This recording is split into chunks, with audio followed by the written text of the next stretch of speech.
Qualidade do material. Qual a importância de manter ou de ter certeza da qualidade desse material? Primeiro de tudo, oferece a melhoria da qualidade dos esfregaços. Os esfregaços ficam mais visíveis, menos confusos e melhores assim de serem visualizadas as células e suas atipias. Melhoria também da qualidade dos dispositivos de coleta, como a escova endocervical, a espátula de Aires, melhorando e facilitando a coleta do material que é realmente importante para a avaliação. E, por fim, estabelecimento de critérios para definição dos esfregaços em esfregaços satisfatórios e insatisfatórios, demonstrando assim que os esfregaços satisfatórios corresponderiam a laudos com maior confiabilidade.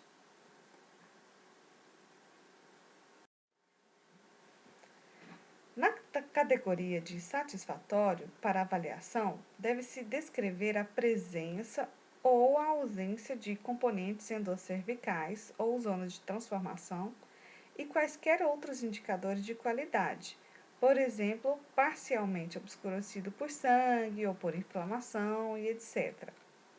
É recomendado que estejam representadas pelo menos 10 células endocervicais ou metaplásicas escamosas, bem preservadas, isoladas ou em agrupamentos. A qualidade do material pode ser então demonstrada ou colocada nos laudos desta maneira: satisfatório para avaliação, oferecendo ou demonstrando os componentes endocervicais e ou das zonas de transformação presentes, mas para a malignidade, negativo para lesão intraepitelial ou negativo para atipias de malignidade. Segundo exemplo, satisfatório para avaliação, obtendo ou demonstrando componentes endocervicais e ou das zonas de transformação não identificados. Negativo para lesão intraepitelial ou malignidade.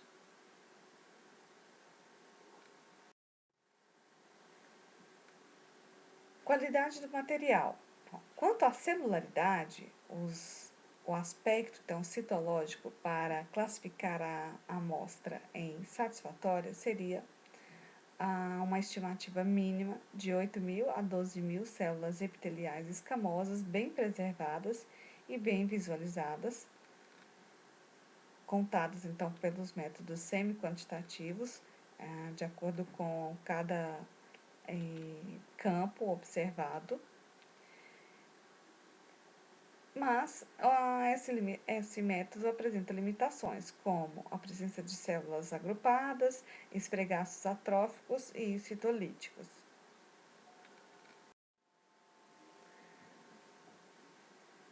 Presença de fatores obscurecedores. Os espécimes com mais de 75% de células obscurecidas é classificado como insatisfatório, pois não oferece uma confiabilidade do laudo negativo, principalmente o laudo negativo, sendo que uma célula apresentando atipias pode estar obscurecida. Espécimes com 50 a 75% de células obscurecidas pode ser satisfatórios, mas parcialmente obscurecidos por elementos inflamatórios, sangue ou dessecamento, ou outro.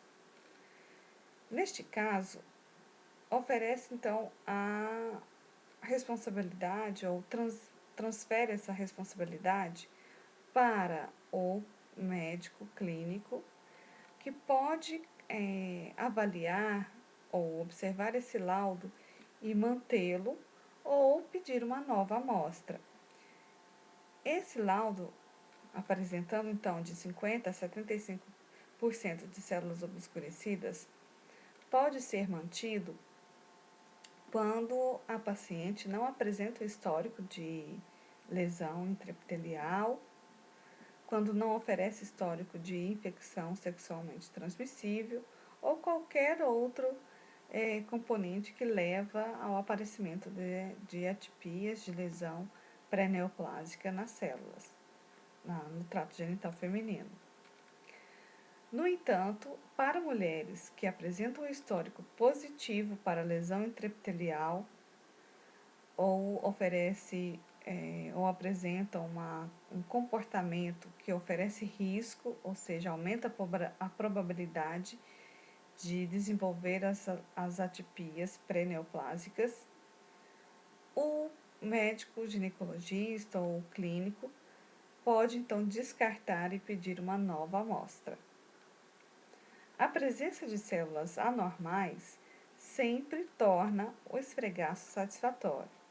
Isso quer dizer que, mesmo em espécimes com mais de 75% das células obscurecidas, se nesses 25% de células bem avaliadas, bem discerníveis,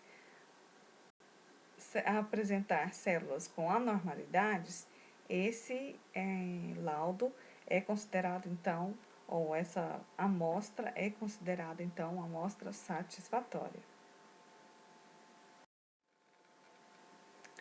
Os esfregaços insatisfatórios normalmente são classificados desta maneira: espécimes rejeitados, sempre especificando a razão, amostra rejeitada ou não processada, pelo motivo de lâmina quebrada, ou amostra processada e avaliada, mas insatisfatória para avaliação de anormalidade epitelial por não apresentar a quantidade ou parâmetro de células especificados, células escamosas, epiteliais escamosas, né? Ou ausência de ausência de células endocervicais ou metaplásicas na amostra e assim por diante. Então, o exemplo A, da letra A, é um espécime rejeitado, e esse espécime foi rejeitado pela presença, então, de uma lâmina quebrada. Já na letra B, o espécime foi processado e examinado, mas foi considerado não satisfatório para avaliação de anormalidades epiteliais devido à presença de elementos inflamatórios obscurecendo mais de 75% das células epiteliais. E você pode ou não colocar o fator pelo qual essas células estão obscurecidas, se caso você consegue determinar. Presença, então, de tricomonas vaginais, considerar repetir o exame após o tratamento da infecção.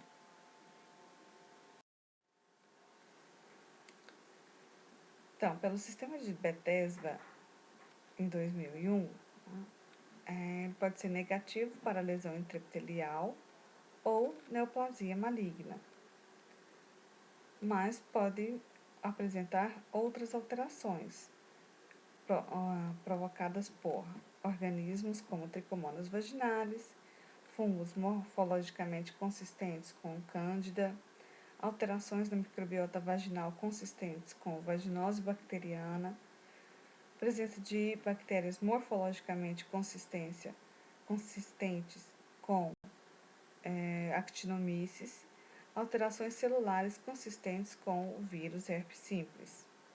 Outros achados não neoplásicos são alterações celulares reativas associadas à inflamação, radiação, a dispositivo intrauterino e atrofia. As anormalidades detectadas ou avaliadas e declaradas pelo sistema de Bethesda são: quando envolvem as células escamosas, elas podem ser classificadas em células escamosas atípicas, quando estão presentes em poucas amostras, em poucas células, células escamosas atípicas de significado indeterminado, ou células escamosas atípicas ASC-H, quando não é possível excluir uma lesão intraepitelial escamosa de alto grau.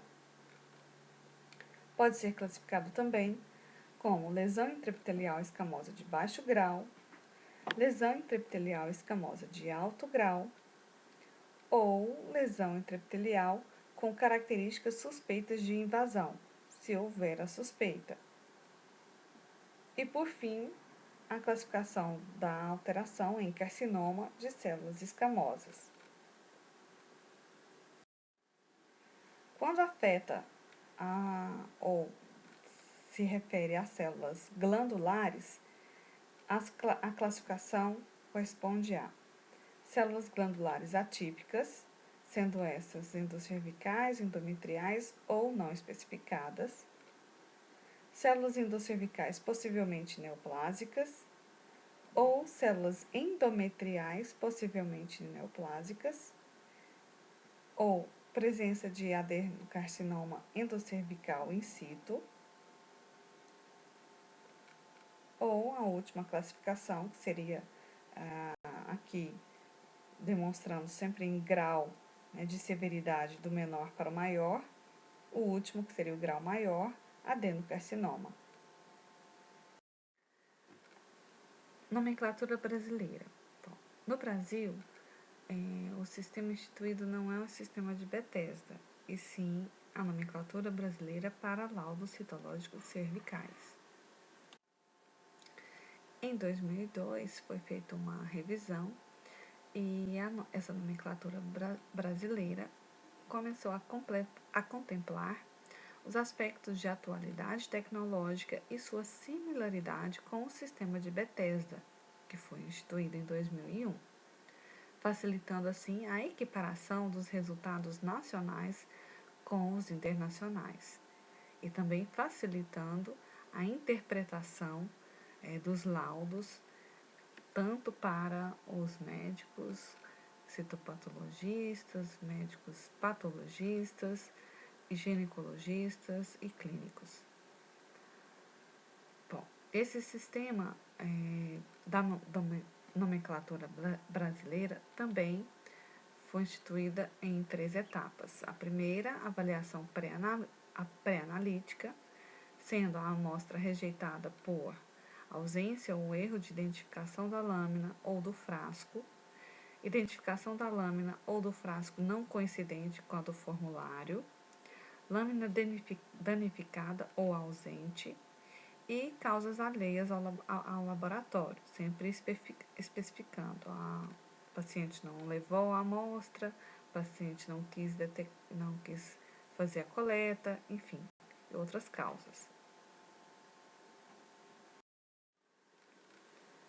A segunda etapa refere-se à adequabilidade da amostra, sendo então classificada insatisfatória ou insatisfatória para avaliação oncótica devido a, e colocar qual é a razão, material acelular ou hipocelular, quando a quantidade de células epiteliais é menos que 10% do esfregaço, ou leitura prejudicada por mais 75% do esfregaço apresentar-se obscurecido pela presença de sangue, opiócitos, artefatos de dissecamento, contaminantes externos, intensa superposição celular ou outros, sempre especificando a razão. Epitélios representados na amostra: epitélio escamoso, epitélio glandular e metaplásico. A terceira etapa do teste, da técnica, é realmente detalhar o diagnóstico descritivo. Então, dentro dos limites da normalidade do material examinado, a presença de alterações celulares benignas ou a presença de atipias celulares, sendo as alterações celulares benignas inflamação, reparação, a presença de metaplasia escamosa imatura, atrofia com inflamação, radiação ou outras, sempre especificando. As atipias celulares correspondentes a células atípicas de significado indeterminado seriam as células escamosas, possivelmente não neoplásicas, ou não podendo afastar-se lesão intraepitelial de alto grau, quando afeta células ou quando a respeito de células glandulares, possivelmente não neoplásicas, ou não se podendo afastar lesão intraepitelial de alto grau, ou de origem indefinida, possivelmente não neoplásicas, ou que não se pode afastar a presença de lesão intraepitelial de alto grau. Inovação da nomenclatura brasileira, criando então uma categoria separada para todas as atipias de significado indeterminado e criando a categoria de origem indefinida, quando não se pode então determinar qual a origem definida daquela célula, se é uma célula endometrial, se é uma célula escamosa, se é uma célula endocervical.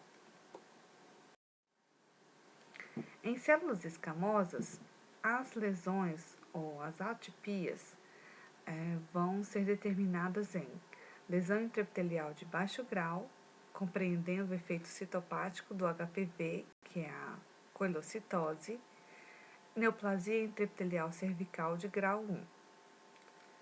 Lesão intraepitelial de alto grau, ou HSIL, compreendendo as neoplasias intraepiteliais cervicais de graus 2 e 3. Lesão intraepitelial de alto grau, não podendo excluir microinvasão, e carcinoma epidermoide invasor. Então, essas são todas as classificações demonstradas ou colocadas no laudo, seguindo as normas da nomenclatura brasileira. Em células glandulares, as atipias são classificadas em, então, adenocarcinoma in situ, adenocarcinoma invasor, cervical ou endometrial, outras neoplasias malignas, ou presença de células endometriais na pós-menopausa ou acima de 40 anos, fora do período menstrual. Por fim, a última parte do laudo, de acordo com a nomenclatura, com as normas da nomenclatura brasileira, seria então a microbiologia, referindo-se aos micro-organismos observados, detectados na amostra citológica, no esfregaço citológico. Seriam então os micro-organismos listados abaixo, de lactobacilos ou bacilos supracitoplasmáticos sugestivos de Gardnerella ou Mobiluncus, outros bacilos, quando não se pode definir qual é o tipo, nem sendo lactobacilo e nem mesmo Gardnerella ou Mobiluncus, presença de cocos, cândida, tricomonas vaginalis, presença de micro-organismos sugestivos de clamídia, actinomyces, presença de efeito citopático compatível com o vírus do grupo herpes ou outros, sempre especificando se é uma alteração da célula que corresponde à presença de um vírus ou uma bactéria, ou mesmo a presença de uma bactéria que sugere uma espécie ou uma bactéria específica.